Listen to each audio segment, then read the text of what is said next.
Hello नमस्कार साथियों, स्वागत है आप सभी का। देखिए आज हम जो है बात करेंगे अपने यहाँ पर 2 चैप्टर्स मैंने यहाँ पर जो है वो काम में लिए हैं। उसमें एक चैप्टर जो है वो बहुत कम जो है उसके क्वेश्चंस इसमें शामिल किए गए हैं। दूसरा अपना एक जो चैप्टर रहता है जिसका मैं बात करूँ, यहाँ पर एक बिंदु है अपना, वो रहेगा अपना साकेत। साकेत जो अपना यहाँ पर भाग है उसके यहाँ पर क्वेश्चन ऐड किए गए हैं। इसके अलावा मैं बात करूँ तो जनसंचार माध्यम के जो थोड़े ही क्वेश्चन काम में लिए हैं, लेकिन वो भी इसमें शामिल किए गए हैं क्योंकि साकेत के इतने ढेर सारे क्वेश्चन जो है वो नहीं बन पाते हैं, ज़्यादा इसमें कुछ है नहीं।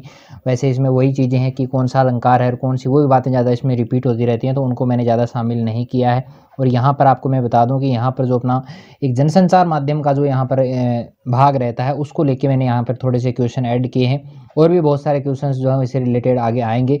तो चलिए अभी शुरू करते हैं आज के सवाल का पहला ही जो है यहाँ पर कि 100 पुत्रों से अधिक जिनकी पुत्रियां पुत्रशिला पंक्ति में कौन सा अलंकार जो है वो यहाँ पर काम में लिया गया है। पहला रहेगा 100 पुत्रों से भी अधिक जिनकी पुत्रियां, तो पहला है अपना व्यतिरेक अलंकार, दूसरा ऑप्शन है यहाँ पर यमक अलंकार, तीसरा हमारा ऑप्शन रहेगा विरोधाभास अलंकार, और चौथा हमारा ऑप्शन है रूपक अलंकार। तो देखिए इसका राइट आंसर जो यहाँ पर रहेगा वो रहेगा व्यतिरेक। व्यतिरेक अलंकार वहाँ पर होता है जहाँ पर कोई बात जो है वो बढ़ा चढ़ा के जो है वो कही जाती है, वहाँ पर होता है व्यतिरेक अलंकार। ठीक है। यमक अलंकार की मैं बात करूँ तो जहाँ पर जो है जहाँ पर एक शब्द भिन्नार्थक शब्दों की जहाँ पर आवृत्ति होती है वो वहाँ पर यमक अलंकार होता है, और विरोध भरी जहाँ पर बातें की जाती है वहाँ पर विरोधाभास अलंकार होता है, और जहाँ पर उपमेय और उपमान को एक ही मान लिया जाता है, उनमें अभेद स्थापित कर दिया जाता है, तो वहाँ पर होता है रूपक अलंकार। चलिए आगे बढ़ते हैं। अपना अगला जो रहेगा नंबर 2 क्वेश्चन कि मैथिली शरण गुप्त का जो जन्म है वो कब हुआ था। जन्म की दिनांक बतानी है, बहुत महत्वपूर्ण है।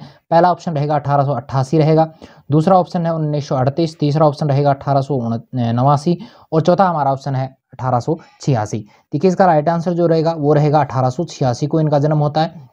आगे मैं बात करूं इनके अगले सवाल को लेके, तो हमारा अगला सवाल है कि भारत भारती ये रचना है, इसके लेखक कौन माने गए हैं। तो पहला हमारा ऑप्शन रहेगा रामचंद्र शुक्ल, दूसरा है हरिवंश राय बच्चन, तीसरा है मैथिली शरण गुप्त, और चौथा रहेगा महादेवी वर्मा। तो ये तो बहुत सिंपल है क्योंकि मैं इसी चैप्टर को लेके बात कर रहा हूँ, इसी भाग को लेके बात कर रहा हूँ, तो इसका राइट आंसर जो रहेगा वो आपके सामने ही है कि इसका राइट आंसर जो रहेगा मैथिली शरण गुप्त। मैथिली शरण गुप्त जो है वो भी साकेत के भी जो है रचनाकार माने जाते हैं। चलिए हमारा नेक्स्ट क्वेश्चन, क्वेश्चन नंबर 4 यहाँ पर रहेगा कि प्रियतम के विरह में उर्मिला की अवस्था जो है वो किसके समान हो जाती है। तो प्रियतम के विरह में उर्मिला की अवस्था जो है किसके समान हो जाती है। पहला हमारा ऑप्शन रहेगा जलती हुई निरांजना, दूसरा ऑप्शन है अंगारों के समान, तीसरा है प्लास के समान, चौथा है दावाग्नि के समान। तो यहाँ पर इसका राइट आंसर जो रहेगा वो रहेगा जलती हुई निरांजना के समान जो है वो इसकी जो है अवस्था बताई गई है। विरह में उर्मिला जो है, लक्ष्मण के विरह में उर्मिला जो है वो इस प्रकार की स्थिति उसकी हो जाती है। चलिए हमारा नेक्स्ट क्वेश्चन, क्वेश्चन नंबर 5 रहेगा कि ये किसने कहा कि साकेत एक साकेत है, भाई यहाँ पे थोड़ा सा मिस प्रिंट हो गया है, एक सफल किंतु नवीन महाकाव्य है। ये बात किसने कही है, उस लेखक का नाम आपको बताना है। पहला हमारा ऑप्शन रहेगा हजारी प्रसाद द्विवेदी, दूसरा है डॉक्टर नगेंद्र, तीसरा है धीरेन्द्र वर्मा, और चौथा रहेगा आचार्य रामचंद्र शुक्ल। देखिए इसका राइट आंसर जो रहेगा वो रहेगा हमारे लिए हजारी प्रसाद द्विवेदी। यानी हजारी प्रसाद द्विवेदी जो है वो उन्होंने कहा था कि साकेत एक सफल है किंतु नवीन महाकाव्य की श्रेणी में भी माना जाता है। ठीक है। चलिए हमारा अगला सवाल है कि साकेत किस प्रकार के काव्य की श्रेणी में आता है, किस प्रकार का ये काव्य माना जाता है। पहला हमारा रहेगा खंड काव्य, दूसरा है रासो काव्य, तीसरा है मुक्तक काव्य, और चौथा ऑप्शन हमारे यहाँ दिया गया है वो है महाकाव्य। देखिए अभी अभी एक परिभाषा आई थी, उस परिभाषा में ये शब्द आया भी था कि ये एक क्या है, महाकाव्य की श्रेणी में माना गया है। नवीनतम महाकाव्य जो है वो हजारी प्रसाद द्विवेदी ने यहाँ पर बताया है। चलिए आगे बढ़ते हैं। अपना अगला जो सवाल रहेगा कि 2 वंशों में प्रकट करने वाली पावनी लोक लीला में पंक्ति किन 2 वंशों की यहाँ पर और संकेत कर रहा है। कौन से 2 वंश ऐसे हैं जिनकी ओर यहाँ पर इस पंक्ति के माध्यम से जो है वो संकेत किया गया है।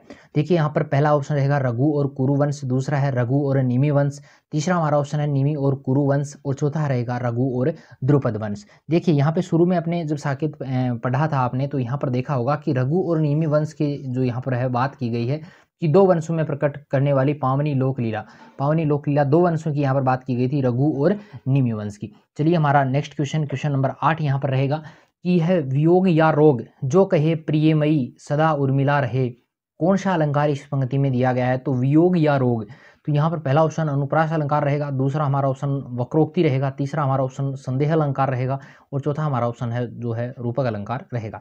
देखिए इसमें यहाँ पर या वियोग या रोग, यहाँ पर जो है थोड़ी सी संदेह की स्थिति जो है वो क्रिएट होती है, तो यहाँ पर जो अलंकार रहेगा अपना वो रहेगा संदेह अलंकार। संदेह अलंकार की जो है बात यहाँ पर की गई है। चलिए आगे मैं बढ़ता हूँ। अपना अगला 9वें नंबर का जो सवाल है कि खग, खग कहते हैं पक्षी को, जनकपुरी की ब्याह दूं सारिका में, इस कथन में सारिका ने जो है वो किसको संबोधित किया है, किसको संबोधित किया है? तो यहाँ पर खग कौन सा खग है, यहाँ पर किसको संबोधित किया गया है? पहला हमारा ऑप्शन रहेगा मोर को, दूसरा हमारा ऑप्शन है कोयल को, तीसरा हमारा ऑप्शन रहेगा कोए को, और चौथा हमारा ऑप्शन है तोते को। तो यहाँ पर इसका राइट आंसर जो रहेगा वो रहेगा तोते को। किसको संबोधित किया गया है? यहाँ पर जो सारिका है उसने संबोधित किया है किसको? तोते को संबोधित किया है। ठीक है, चलिए हमारा यहाँ पर 10वां सवाल रहेगा। देखिए कि मैथिली शरण गुप्त के साहित्य के गुरु कौन माने जाते हैं? साहित्य गुरु का नाम आपको बताना है। पहला रहेगा भारतेंदु हरिश्चंद्र, दूसरा है महावीर प्रसाद द्विवेदी, तीसरा हमारा ऑप्शन है हजारी प्रसाद द्विवेदी, और चौथा हमारा ऑप्शन रहेगा प्रताप नारायण मिश्र। देखिए इसका राइट आंसर जो रहेगा वो रहेगा महावीर प्रसाद द्विवेदी जो है वो मैथिली शरण गुप्त के साहित्य के गुरु माने गए हैं। चलिए आज का हमारा 11वां सवाल रहेगा कि कोक शोक मत कर हे तात, उर्मिला यहाँ पर शोक न करने के लिए किसको कह रही है? कोक यहाँ पर कौन है? पहला ऑप्शन रहेगा कि कबूतर है, या दूसरा चकवा पक्षी है, या मोर है, या तोता है। चारों ऑप्शनों में से जो राइट आंसर है वो आपको बताना है कौन सा रहेगा। तो देखिएगा इसके यहाँ पर शोक मत कर हे तात, तो यहाँ पर कहा गया है किसको? चकवा जो पक्षी है उसको कहा गया है कि तुम्हें शोक नहीं करना है। ये बात किसने कही है? उर्मिला ने कही है। ये साकेत से कुछ क्वेश्चन से अच्छे लगे होंगे आपको, फिर भी कोई समस्या हो या कोई और आपके दिमाग में सवाल चल रहा हो तो उसके लिए आप कमेंट जरूर कीजिएगा। चलिए आज का हमारा 12वां सवाल रहेगा। यहाँ पर अब जो है शुरू होंगे यहाँ पर प्रश्न। साकेत के प्रश्न मैंने इतने ही शामिल किए हैं, इतने ही महत्वपूर्ण है भाई, इनसे ज़्यादा तो मैं क्या बताऊँ आपको। वो अलंकारों की ज़्यादा चर्चा की गई तो बार बार उनको बता के टाइम जो है आपका वेस्ट करना है। ठीक है, चलिए यहाँ पे हमारा आज का 12वां सवाल रहेगा कि हिंदी का पहला साहित्यिक पत्र नाम था उद्दंत मार्तंड। ये क्वेश्चन में हमने पहले भी शामिल किया है। उसका प्रकाशित वर्ष आपको बताना है कि उसका प्रकाशन जो है वो कब हुआ था। पहला हमारा ऑप्शन रहेगा 1826 को, दूसरा है 1828 को, तीसरा हमारा ऑप्शन रहेगा 1839 और चौथा हमारा ऑप्शन है 1900 ईस्वी को। चलिए इसका राइट आंसर जो रहेगा वो रहेगा 1826 ईस्वी को जो है हिंदी का पहला साप्ताहिक पत्र जिसका नाम था उद्दंत मार्तंड उसका प्रकाशन हुआ था। चलिए आज का हमारा 13वां सवाल रहेगा कि हिंदी का पहला दैनिक समाचार पत्र के संपादक कौन है? बहुत महत्वपूर्ण क्वेश्चन है, नोट कर लीजिएगा क्योंकि पूछा जा सकता है कि दैनिक समाचार पत्र के संपादक, और वो भी पहला दैनिक समाचार पत्र जो था उसका संपादन जो है वो किसने किया था? तो पहला हमारा यहाँ ऑप्शन रहेगा जुगल किशोर शुक्ल, दूसरा है श्याम सुंदर सेन, तीसरा है अगस्त हिक्की और चौथा रहेगा नगेंद्र सिंह। देखिए इसका राइट आंसर जो रहेगा वो रहेगा श्याम सुंदर जो सेन है, उन्होंने दैनिक समाचार पत्र का जो संपादन है वो यहाँ पर किया था। ठीक है, चलिए अगला हमारा जो सवाल रहेगा कि मुंबई में ऑल इंडिया रेडियो की जो स्थापना है वो कब होती है? मुंबई की बात की गई है, ऑल इंडिया रेडियो की स्थापना जो है वो कब की गई है उसका सवाल है। पहला ऑप्शन है 1936 को, दूसरा है 1939 को, तीसरा हमारा ऑप्शन है 1942 को और चौथा हमारा ऑप्शन रहेगा 1943 को। देखिए इसका राइट आंसर जो है वो रहेगा 1936 ईस्वी को मुंबई में जो है ऑल इंडिया रेडियो की स्थापना होती है। ठीक है, चलिए आगे बढ़ते हैं। अगला हमारा सवाल 15वें नंबर का कि भारत की आज़ादी के समय कुल कितने रेडियो स्टेशन जो थे स्थापित हो चुके थे? कुल रेडियो स्टेशन की संख्या जो है वो कितनी मानी गई है? पहला ऑप्शन है 5, दूसरा है 7, तीसरा है 9 और चौथा रहेगा 15। सोच के जवाब देना है आपको, गलती नहीं करनी है। यहाँ पर इसका राइट आंसर जो रहेगा वो रहेगा 9। 9 रेडियो स्टेशन थे जब भारत आज़ाद हुआ था, 1947 की बात यहाँ पर की गई है। ठीक है, चलिए आगे बढ़ते हैं। आज का हमारा 16वां सवाल है कि भारत में टेलीविज़न की शुरुआत जो है वो कब से मानी गई है? देखिए दो यहाँ पर ऑप्शन है, एक तो यहाँ पर जो है 1958 दिया गया है पहला ऑप्शन, दूसरा 1947 है, तीसरा 1959 है, चौथा यहाँ पर 1965 है। तो देखिए यहाँ पे 4 ऑप्शन है, लेकिन इसमें से कुछ इंपॉर्टेंट चीज़ें हैं वो मैं भी आपको बताऊंगा कि देखिएगा भारत में टेलीविज़न की जो शुरुआत है वो शुरुआत तो मानी जाती है 1959 में। 1959 में देखिए ये शुरुआत हुई थी, लेकिन नियमित रूप से या मैं कहूँ एक बढ़िया तरीके से जो है इसकी शुरुआत जो है वो इस समय नहीं हुई थी। इसकी जो ये जो मैं बताऊं कि यहाँ पर जो है 1936 है, सॉरी 1959 है, 1959 में हुआ ये था कि यूनेस्को की एक शैक्षिक परियोजना थी। यूनेस्को का आपने नाम सुना होगा, यूनेस्को की एक शैक्षिक परियोजना थी, उसके सहयोग से जो है 1959 में जो है वो भारत में टेलीविज़न की शुरुआत हुई थी। लेकिन 1965 भी इसमें राइट आंसर माना जाएगा। कैसे माना जाएगा? क्योंकि 1965 में जो है भारत में विधिवत रूप से जो नियम कायदे हैं उसके अनुसार विधिवत रूप से जो है इसकी शुरुआत जो है 1965 से भी मानी गई है। लेकिन यहाँ पर पहला ऑप्शन हमारा सही रहता है, क्योंकि यहाँ पर शुरुआत हो चुकी थी, हमने शुरुआत ही पूछी है, विधिवत रूप से शुरुआत नहीं पूछी है। जब हमारा सवाल विधिवत रूप से पूछा जाए तब यहाँ पर डी सही हो सकता है, लेकिन यहाँ पर सिर्फ इतना पूछा है कि शुरुआत कब से हुई, तो 1959 से इसकी शुरुआत हो चुकी थी। ठीक है, चलिए आगे बढ़ते हैं। अपना अगला जो सवाल रहेगा कि भारत में हर साल लगभग कितने फिल्में बनती हैं। ये वर्तमान की बात है, वर्तमान में ये सवाल है। ठीक है, पहला ऑप्शन है 200, दूसरा रहेगा 500, तीसरा है 1000 और चौथा रहेगा 800। देखिए इसका राइट आंसर जो रहेगा वो रहेगा 800। वर्तमान में जो है लगभग 800 फिल्में जो है वो बनाई जाती हैं। चलिए आगे हम अपना जो 18वां क्वेश्चन है कि भारत में पहली मुख्य फिल्म बनाने का श्रेय जो है वो किसको जाता है। Very very most important question यहाँ पर है, याद कर लेना भाई। ठीक है, वेरी वेरी मोस्ट क्वेश्चन है कि मुख्य फिल्म बनाने का जो श्रेय है वो किसको जाता है। पहला ऑप्शन रहेगा देवानंद, दूसरा है राज कपूर, तीसरा रहेगा दादा साहब फाल्के और चौथा रहेगा राजा हरी सिंह।